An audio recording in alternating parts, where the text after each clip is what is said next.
Hello, everybody. I'm Levi Selfridge, and this is The Farm Show. Episode 2 of It Don't Have to Be True for You to Believe It. So, I told you what this one was going to be about. It's about the article in Beef Magazine. Are COVID-19, are cattle markets responsive or are they shady? Alright, the editor has a note talking about the 484 billion in additional relief. Now this is older news. It's from it's from April 23rd, so it's been around, and you may have read it, you may not have. But anyway, and talking about the additional money, and it's just, if it's for ag, I mean, we didn't ask for it. All we want, in my opinion, all I want is a level playing field. And this is just like, oh, we're sorry your playing field is unlevel, but here, and here's the opening part of the opening paragraph. The virus scare has focused attention on price discovery and cash markets. With all this chaos in the markets, national eating disruptions, and the underlying fundamentals in the market, we're not going to function normally. Too much economic uncertainty and atypical trade patterns have been dominating. So, I mean, this may be true, and I'm no PhD, but has this just been the normal market, or has it exposed flawed purchasing practices that are engineered to be advantageous to the packer? I think that's a plausible question to ask. I mean, don't you try in everything you pay retail for? Don't you try to get the best deal you can find? And don't you try to get the best deal you can find in selling everything wholesale? So, and then another part of the article talks about how they dealing with the fire, and then COVID-19 caused all these disruptions. And I says, this is a problem with the consolidation of the packing industry, where we have all these very large packing houses. When a large percentage of your cattle, or hogs, or poultry, go to a very small number of packing plants, when one burns up, or when there's labor issues at one or more of them, so much of what they process can't be processed. So these, when they're running, they work fine, seamless. It's running smoothly. They're hugely efficient. But when they don't work, that's when problems happen. And it costs the consumer and it costs the producer to get these back up and going. So maybe we need to look at there needs to be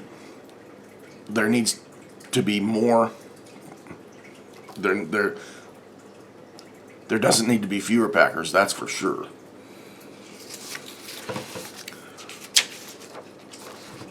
And then, another part of the article, with upheaval in markets, perspective tells us that we're lucky we're in the food business, because people have to eat. Many businesses have been totally shut down, and they have, with no revenue, no product flow, no jobs.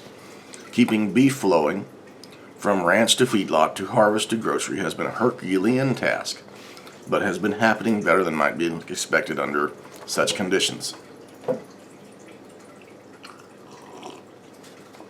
But my reply to that is, I mean, we think we're in the food business.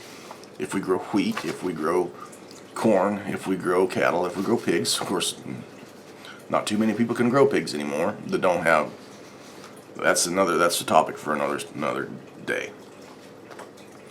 But is our business actually the supply of food components to mega agribusiness corporations? It kind of is. I mean, unless you're a truck gardener that's selling tomatoes on the roadside or at farmers markets, which is wonderful. I love you people that do that. But a beef calf that weighs 1,200 pounds, he's not food. He's a package of components to be broken down into food, and we don't do that. Not very many of us. And then he speaks about what I really wanted to talk about is the cash market. For cattle feeders who need to sell cattle every week, it is a significant cost savings. Okay, they're talking about the formula, that the formula is a significant cost savings. It works for big packing plants that need to buy cattle every week, but they both want a viable weekly cash market price to work from. The current cash price is not based on high quality live cattle. It is not. Because high quality live cattle have abandoned the cash market, because in a long time ago, the cash market was, there were low quality and high quality cattle in the cash market, which caused a very variable cash market. So the formula pricing came into being to give a premium for high quality cattle above the cash market. As the high quality cattle left the cash market became more and more based on low quality cattle. This has pulled the cash market further and further down. Now, I don't know exactly how the formula works. Is it constantly adjusted to give an increasing premium for quality over a cash market that is continually decreasing in price, and a cash market that's constantly decreasing in volume? I don't know. And then they say it saves the formula guys a fair bit of money, which I can guarantee you is being passed on in part to the cow-calf producer. That's probably true, because, as has been said before by guys like Steve Stratford and Corbett Wall, when the feeder gets more money and wants to invest it in cattle, he has to compete for them at sale barns.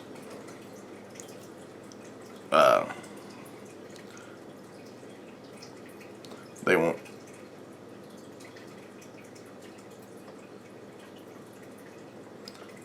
See, and like programs like the 5014 bill, or programs similar to that, those type of programs would require the beef packers to go bid on a certain percentage of the cattle they want. And that would be a cash market that demands high quality cattle when packers are required to go outside of their captive supply. And that's basically what they have with the formulas and forward contracts and everything. They're setting up their supply months in advance, and you're contracted to them for that supply, which is not necessarily bad, but it's relatively anti-competitive. But because these systems work so well for several segments of the industry, we have lost some depth in the robustness of price discovery. That speaks volumes. That's one sentence right there. This is written by a person who is totally in support of the way things are. And even he admits that some depth and robustness of price discovery.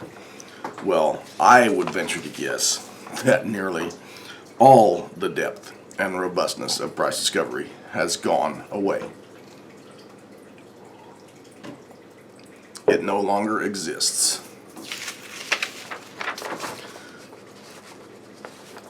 And then the industry is going to have to figure out how to trade enough cash cattle to make price discovery work.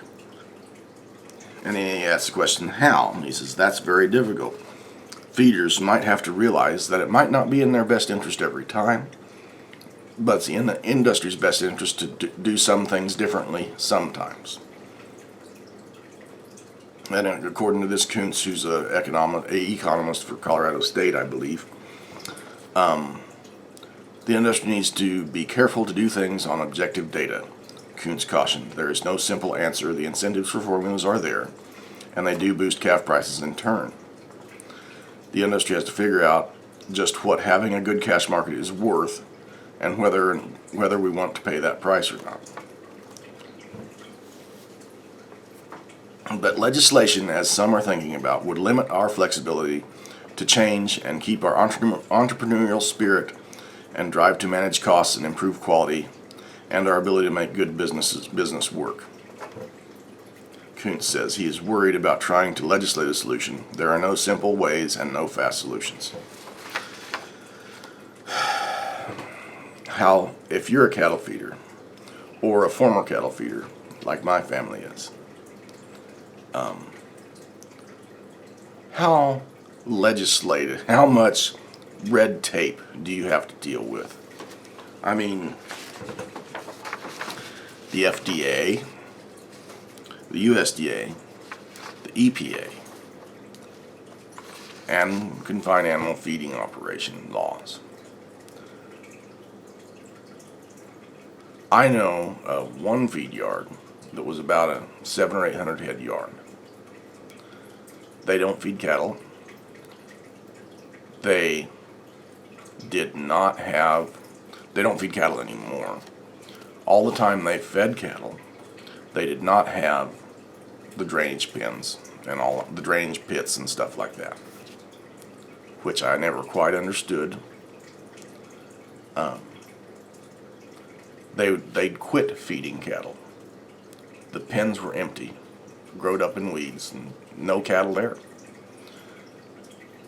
Then they had to put in the pits and with all that. So these are pits that catch runoff from a feed yard those pits have never caught runoff from an actively operated yard. They've caught runoff from an abandoned yard. So it feels like we've already been legislated straight up to the gills enough to limit our entrepreneurial spirit. I know one thing my sons will never be able to do is feed cattle in a small way. Well, they might, but it's going to be hard in the way it is right now. Would you be willing to feed 1,000 head of calves a year to finish them? I mean, it's tough. It's tough. It's not a good way to make a living anymore.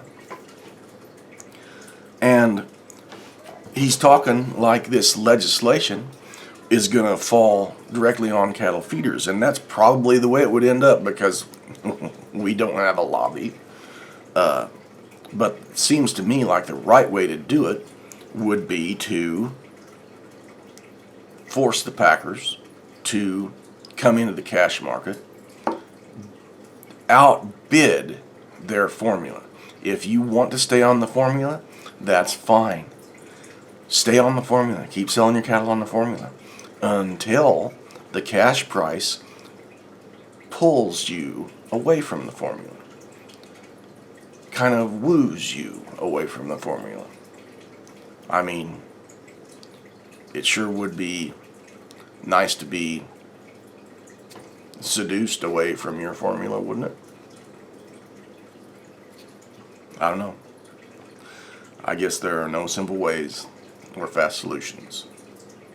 But I don't know. It's a shame. You all have a great day. Thanks for watching. Like and subscribe and share if you think so. Bye-bye.